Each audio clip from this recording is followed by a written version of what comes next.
মামা আমি আফজাল শান্ত ওরফে দেও। আর আমি হয়েছি তোমার মামু, আমি জীবাণু মুক্ত লাইছেন ফিরিতের কসম আমায়দের রহমানের বাবা, আমি ফকির আজম মোগল ফৈরের ফৈরি আসিল করি আমি। আর পর আমার একটা বড় ডায়লগ আছে, আমি রুহানি জগতের বাদশা, উপরওয়ালা মাফ করুক। ফুলেরও বাগানে আসো যদি গোপনে দেখাবো স্বপনে, আমি মন্তাজুর রহমান কোকনের একমাত্র ছোট ভাই টপ গুরু আজম খান। আমি এরকম একটা লোক বইলে জনসভা কারাইলে মিছিল আটলে গণ মিছিল, আমি ল্যাংদাতে শুরু আপেনে গুরু ফুল ফেনে মহাগুরু। আমি আজম খান, আমার ছোট ভাই ফাতলা খান, বড় ভাই সেলিম খান। ডোন্ট মাই প্লেস এনেভার ক্লেম 99 সুইন্ডিকেট, উপরওয়ালা তোমার মঙ্গল করুক। আর আমি তোমার বাইগনা, তোমার শাড়ি। তুমি আমার বাইক না, হ্যাঁ আমি তোমার মামু, আমি তোমার খেলাফত দিয়ে দিছি, তুমি দেওয়ার মতো করতেছো। দরকার আছে। প্রথম দিকে মামা আর আমি যখন আমরা একসাথে বসছিলাম, 96 ঘটনা, আমি আমার মামুর লগে এক লগে রুটি খাওয়ার ব্যবস্থা করছি। মামার জন্য আমি সুন্দরবন থেকে চিতাবাঘ শিকার করে নিয়ে আসছিলাম। সেই আমলে আমি আফজাল শান্ত দেও।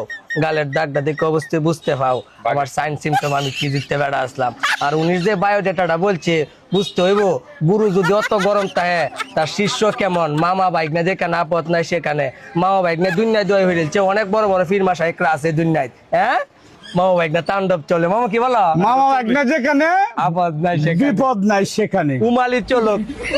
হ্যাঁ হ্যাঁ ইনশাল্লাহ বাইক নার বিয়া মামুই করাই। ঠিক আছে।